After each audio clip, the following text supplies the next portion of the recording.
All right. I'm excited to be here today with my new friend, Mike Fiebach. So, Mike is a serial entrepreneur, e commerce innovator. He is at the intersection of music, entertainment, and digital marketing. He's the founder of MainFactor and FameHouse. He's driven direct consumer success for global icons, little emerging artists that maybe you've heard of, like Eminem, Lady Gaga, Travis Scott. And now he's had multiple successful exits, including sales to SFX Entertainment and Universal Music Group. And so he's been around for decades doing this. He's proven himself as a leader in disrupting e-commerce and brand growth for artists. And so I'm really excited to have him on the podcast today to talk a little bit about the current state of e-commerce and merchandise for musicians, and in particular with his experience and kind of seeing where things were at and where they're going with music. I'd love to hear his perspective on the current state of the music industry. So, Mike, thank you so much for taking the time to be on the podcast today. Thanks, Michael. Thanks for having me. Definitely excited to be here. Absolutely. So to kick things off, maybe we could start with a brief introduction in terms of how you got started in the e-commerce world and you found yourself working with artists like Eminem, Lady Gaga, and Travis Scott. Yeah, for sure. No, it's great to be on. I've been doing this for 21 years, which is crazy to say, but true. Got my start like a lot of people do with helping an up and coming band, hip hop group get off the ground, very fledgling sort of managerial experience, record label experience. I studied music business in school, but I moved out to California when I was 20 and got lucky. I got a job with DJ Shadow, who at the time was looking for someone to run his web store, his social media channels. I worked for him for 4 years, got to tour all over the world, everywhere from Australia, all over the States, while also doing his digital presence. And we were very early on a lot of things. We were very early on social media. He was one of the first artists on Facebook. We were the first artist, I think, to use Square, a Square card reader on the road on tour. So we took out Square to do credit card transactions on the road in like 2008, like very early days. He was one of the first artists to have a mobile application. So he was always ahead of the curve with his marketing and technology and using marketing technology. And I was able to become a part of his business and, kind of bring him into the new wave of the social media era. This is like 06, 07, 08. And that kind of made a name for myself in that world, and other artists started to reach out to me to help them. And that was the genesis for FameHouse. So Shadow came on as my first client. I started FameHouse in late 2010 with me and a laptop in a bedroom in San Francisco. And over the course of 10 years, grew that business into what it is today, which is Universal Music Group's e-commerce division. And I got to work with those artists, on those artists' e-commerce businesses that you mentioned, basically all of Universal's roster. Once we became a part of Universal, we worked on all of Universal, all of their labels, artists, e-commerce businesses, end to end, and merch businesses end to end. And I left Universal in 2020 to start another company, and I started that company called MainFactor, and we're doing a lot of the same stuff that FameHouse did with a couple twists, which I'm happy to talk about. Cool. Wow, man, you probably got to see some really cool things working with Universal and the extent of the artists. And I'm definitely curious to hear where things are at now. It sounds like, about 4 years ago, you started to develop, this new company. So yeah, you just mentioned there's a few different things that you're working on. So let's definitely get into those. But also, I guess before we even enter that, it'd be great to hear your perspective, having decades of experience in the industry. What do you see as the biggest problems or challenges of today's music industry that artists are kind of working through, and the biggest opportunities of the time? Look, it's changed a lot since I came into the industry, right? When I came in, it was a little bit in this sort of disarray, right? Because digital download piracy was rampant, streaming hadn't taken over yet, but physical sales were going down like crazy because no one were buying CDs, or even at the time, no one was really buying vinyl. This is like 2004, 2005, when I started getting in the music business. But there was this massive opportunity, right? Because there was this proliferation of all these digital tools that helped artists directly connect with their fans, which was the opportunity that we took advantage of with FameHouse, and still the opportunity I'm working on now with MainFactor, my newer company, which is now 5 years old, which is also crazy to say. But I'd say that the hardest thing these days for artists is all the noise. There's so much noise, right? Like you create great music, you're passionate, you're talented, but you don't know where to start because it's like, it's fatigue of choice, right? There's too much to do, right? And how do you hone in on what makes sense for you? Does it make sense to utilize TikTok? Does it not? Does it make sense to utilize Instagram? Should you have a merch store when you're just getting off the ground, or should you wait? Should you play shows, or should you just focus on digital content? There's just so many facets of an artist's business, and there always has been. It's always been complicated. It's always been a complex array of things, right? But it's gotten more complicated, I think, for an up and coming artist because of all the digital tools that they can use and trying to figure out what makes sense for them. So I think that's one of the hardest things for an up and coming artist is where to put their attention. Mm, absolutely. Yeah. I mean, it definitely seems like it's easier than ever to make noise, to make noise and like put it out. Right.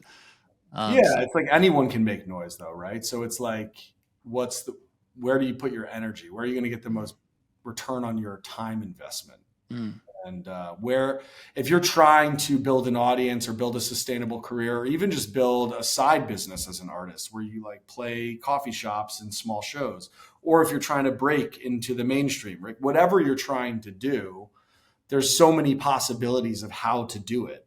And it's hard to figure out where to focus, I think, regardless of what stage you're at or what level you're at. I think even really the biggest artists in the world have that struggle too. mm, absolutely. If the biggest challenge of the day is sort of learning how to cut through the noise when there is so much noise and saturation, I'm curious what your recommendations would be for artists. And let's imagine that someone's listening to this right now, and maybe they are a little bit earlier on, and there's someone that's looking to kind of get the initial like foothold. Like they have music, and let's imagine it's actually really good music, but they're trying to figure out like how do I actually find and connect with a fan base. How would you recommend they get started? I mean, I wish I had an answer to that was like blanket, because I don't think there. I mean, I don't think there is one. I think it's different for every artist.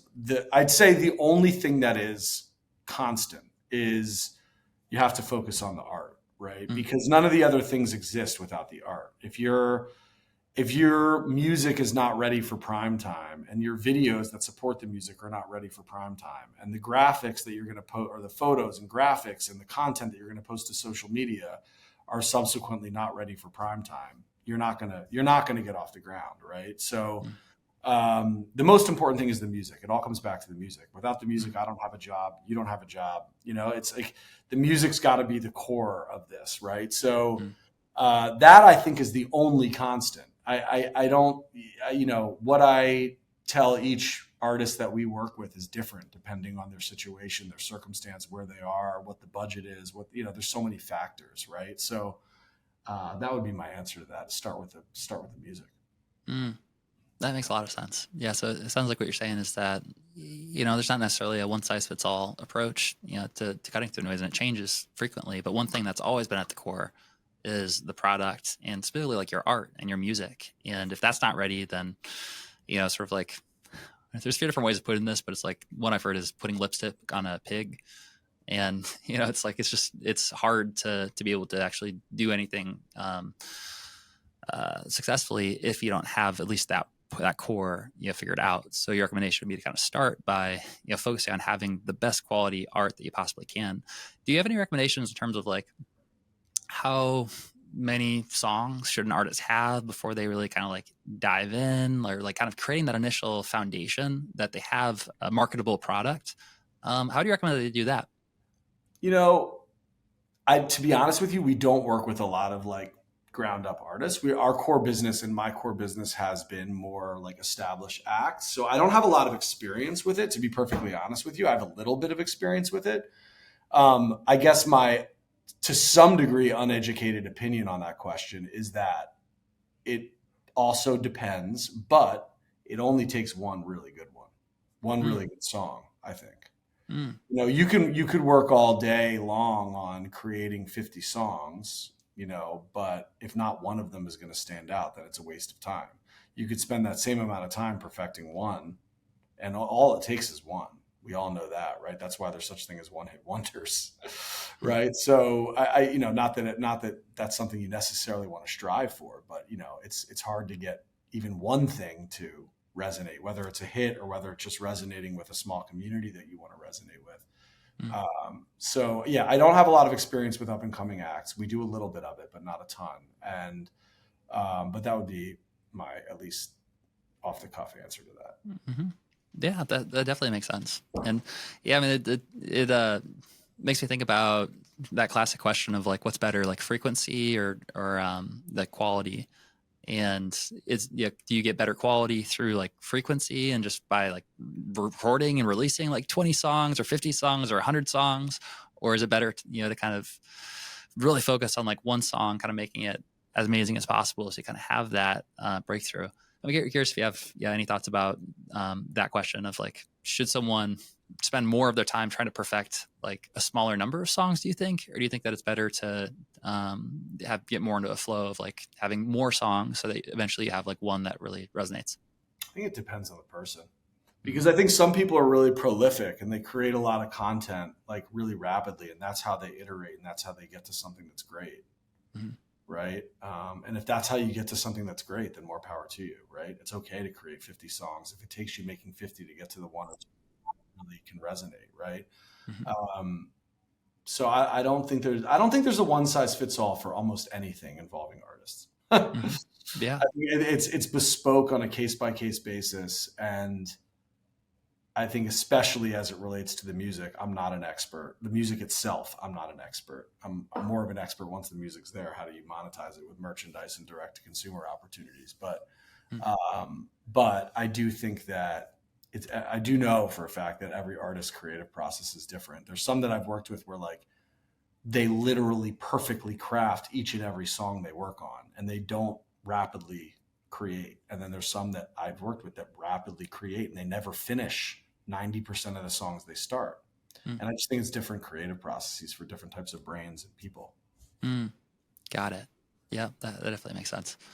So I mean, let's maybe zoom into that part of the process that you really focus on, which is let's imagine that someone has kind of done the work of crafting something that's unique to them, and they approach you and they're kind of at a point where they're ready. They're ready to actually monetize. They have a bit of an audience now, and they're looking to productize what they already have.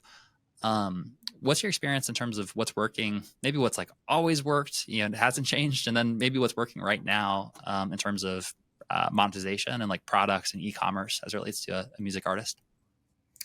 Yeah, so our core focus is how do we help artists make money on their direct to consumer / e-commerce presence. So what does that mean? That means primarily selling t-shirts, hoodies, hats, posters, CDs, vinyl, other types of accessories direct to consumer online. We also sell product through other platforms like Amazon, social commerce, like Instagram shop, Facebook shopping, TikTok shop, Google shopping, wherever we can connect product to, we will, because we want to be wherever the consumers potentially are, which are on all those different channels.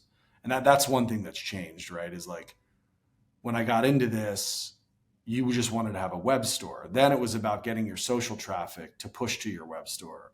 Now it's about how do you integrate commerce into all of your existing channels. It's totally like evolved as time has gone on. It's no longer about like one destination. You want to own as much of your audience as you can by collecting email addresses and SMS and getting traffic to your store. But there are now all these different ways of engaging that audience and engaging that consumer through these different channels, which has changed a lot. So that's changed the strategy a lot. But once you have an audience, once you have a business, typically is where we come in. We typically come in, I would say, once you're a professional artist, like you're touring for a living, you are making a living off of your art. It's not a side hustle. It's not. That's been what we've done. What I've done my whole career is work with artists that are established, that have a business, and help them improve upon an existing merchandising business or grow what they already have or create it from scratch, because sometimes it doesn't even exist. So that means everything from designing and creating the product, sourcing the product, manufacturing the product, designing and creating the storefront that you operate from online, feeding product into that, stocking it at a warehouse, fulfilling that product, handling customer service concerns as those concerns come in, and also marketing that product. So leveraging data that you have to run targeted advertising, to do social media posts. So really the end-to-end, we're kind of an outsourced end-to-end e-commerce department, merchandising e-commerce department for an artist, a creator, a label, a brand. So yeah, that's what we do. And yeah, I think it's just changed a lot over the 20 years that I've been doing it. It's become more and more important to an artist's revenue. It's become more and more important if you're concerned about charting, because now the sales that happen through your merchandising sales on your store actually matter for your charting position, if you're charting, or it can matter. So it's evolved a lot. Whereas when I first got into it, it was very much kind of an afterthought for a lot of, not all artists, but it was important for some, but it wasn't as core as it is now. It's become more and more important.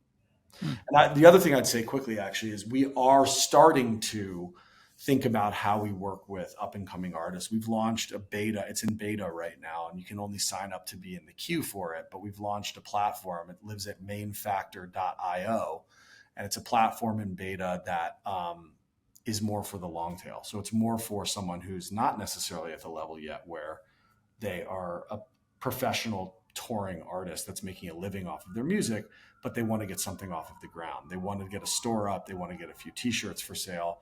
And they want a team kind of behind, an engine behind it to help them do that. So we've launched a beta version of that at MainFactor.io that we will be putting more energy into over the next year to 2 years. All right, cool. So having all this experience working with mostly established artists, but also kind of opening that up to up and coming artists as well. I'm curious what some of those big evolutions are that you've kind of witnessed, in the past 20 years, from music and kind of to where it's at right now. Kind of what's if someone's happens to be listening to this like live, like where should they kind of like focus on, and also to from there to be able to zoom out and kind of look at the future of where could this be headed based on your experience. Yeah, I don't think merch should be a major focus until you've got, again, the music figured out. I think, your live show has to come before you're selling product, probably. There's these core things that you really should have together before you start spending time on merch, because there's only so much time in the day.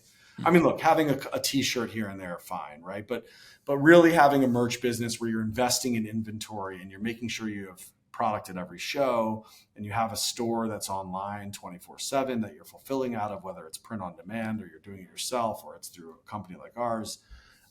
You want to have, at least your business off the ground to a certain extent, your overall music business off the ground a little bit, probably before you do that. I'd say once you're ready to do it, I think it's always starting about a few core products, right? You start with a few things that you think will resonate with your audience. T-shirts are 99.9% of the time the best sellers. It's probably best to start with a t-shirt.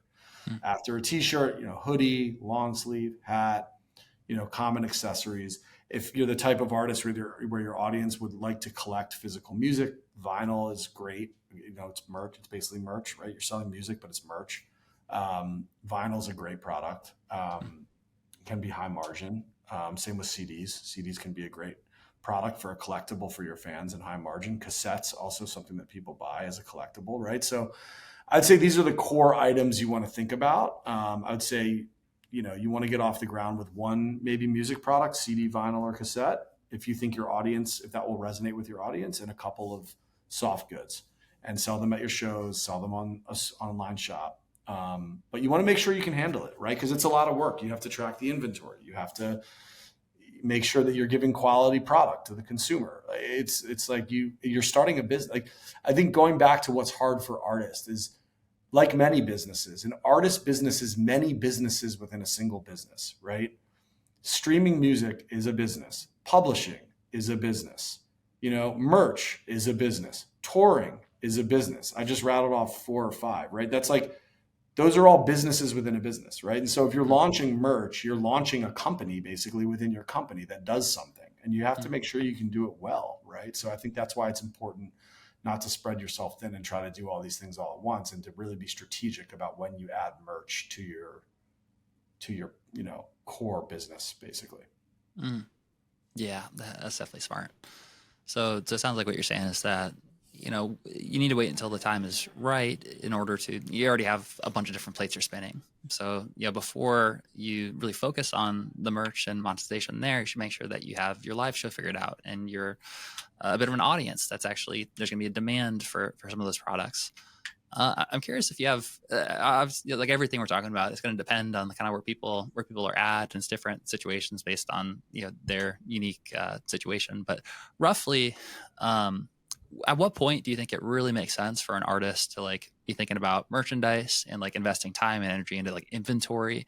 Is it when they have a certain benchmark of like fans on their email list, or when they've played X amount of shows, or like when you kind of know that precipice of like, okay, like I think I'm feeling like this is now the right time for it?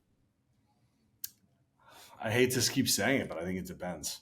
Mm, Because I work with artists. I've worked with artists that have millions and millions and millions of fans that can't sell that much merchandise. And I've mm, worked with artists that have a few 100,000 fans that sell a ton of merchandise. mm, So it's less about like vanity metrics. It's more about, do you have the kind of audience that is willing to buy merch? mm, And it's unfortunately a very qualitative thing. It's not quantitative. mm, Like, you know, I think that there are artists that have fans that are consumers of content that don't necessarily love the brand of the artist. mm, And then there are artists that have fans that love the content, but almost usually more so love the brand of the artist that they're supporting. mm, And I think that it's the artists that create a brand that people follow versus just creating content that people like to listen to or watch. mm, And again, that's hard to tell from the outside looking in, as mm, from my perspective or from a manager's perspective or a label's perspective. Like, it's not something you can quantify. It's a very like qualitative exercise to figure it out mm, on the outside looking in. On the inside, if you're the artist yourself, I mean, the best way to figure it out is to try something small. I mean, just make, a small batch of shirts and bring it to the show. If they fly off the racks, then you have some demand there, right? If they don't, then you probably don't, as far as merch is concerned. And by the way, it's fine. Like, I think some of the most successful artists in the history of the industry don't sell a lot of merch. Like, it's not a bad thing. It's just a different type of audience, I think. mm. That makes a lot of sense. Yeah, it sounds like what you're saying is that it's important not to just focus on like the number of fans, which is like almost like a horizontal metric. But someone with 100,000 fans might have a lot more sales than someone with 1 million fans.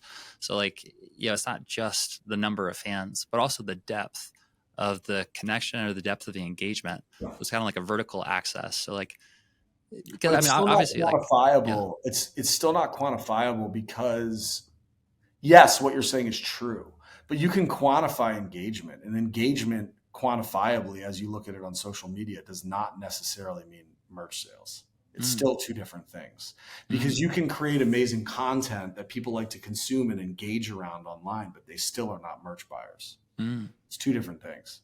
Yeah, that's a great point. So even like when you map it to like number and like amount of engagement, really like the key thing is the brand connection. And would you say like people who have an identity that's like associated with the brand, and therefore like that identity, like they're willing to buy? I guess maybe that mixed with, you might have an audience that's just like they're made up of buyers. Like there's just more people that like they buy, things, like they have more resources, or the kind of people that buy t-shirts.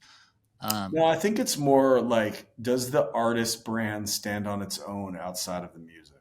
mm, Have they created something that transcends music? mm, And again, it's not quantifiable. You can't quantify that, you mm, know. But I mean, like, we work with Run the Jewels. They've got an incredible, an iconic logo. Like, mm, that transcends their music, right? You've got artists, like other examples of that are like Wu Tang, right? Like, if you see the Wu Tang logo, it transcends the music that they created. It's mm, it's a and there's way more examples. I just pulled two examples out, right? But um, I think it depends. but I'd say that, and there are exceptions to that even, but I would say if I had to define it, I would say they've created something that goes beyond the music that Mm, resonates with the fans. mm, mm. That's super interesting. Really helpful to hear too. Yeah, and I appreciate the emphasis on the fact that like it does depend. Like it always like nothing is cookie cutter. It's like everyone like it's always a unique situation. But it sounds like your advice would be because that's the case. The only way to really know is by doing it, by testing and seeing what happens. And ideally, you do that on like a smaller scale so that you can see what happens when you do create a merch line. But that's kind of the best way to know what the results are going to be is by actually doing it. And the way you define, so like, what is that somewhat like nebulous way to know is it going to do well? Generally, is when it transcends the actual music itself. It becomes more about this brand identity that stands on its own without the Yeah, song. it's something that can be made into a clothing line or made into just a shirt, right? That Mm, stands for something beyond just like an album or a song. mm, Um, yeah, and I think what you just said is actually really important for anyone up and coming. Like, I do think just trying stuff is like you have to time when you try it because you want to make sure if you're going to put something out there into the world that it's really well done and that it's a mm, nice shirt or that it's a nice hat or that it's a well made piece of vinyl, mm, right? But when you're ready to do it, give it a shot because that's the only way that you know. That's the only way you'll know if you have that type of audience. If you're playing a room full of 300 people, the only way you'll know if they're a merch buying audience is if you put some merch in the room. mm.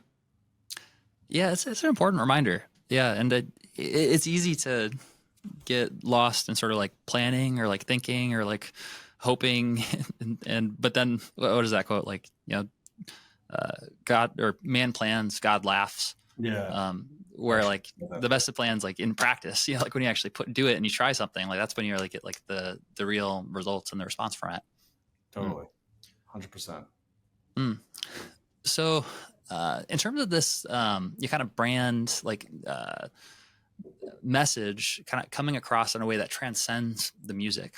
Yeah, I'm wondering, is there a practical way for artists like who are listening to this right now who, they want their music to stand for something bigger, than just the song itself. They want to kind of create a movement, or they want to kind of have that bigger identity. Do you have any tips or thoughts or advice for like how someone can dig inward and sort of create the community or their music in a way that aligns with that bigger purpose?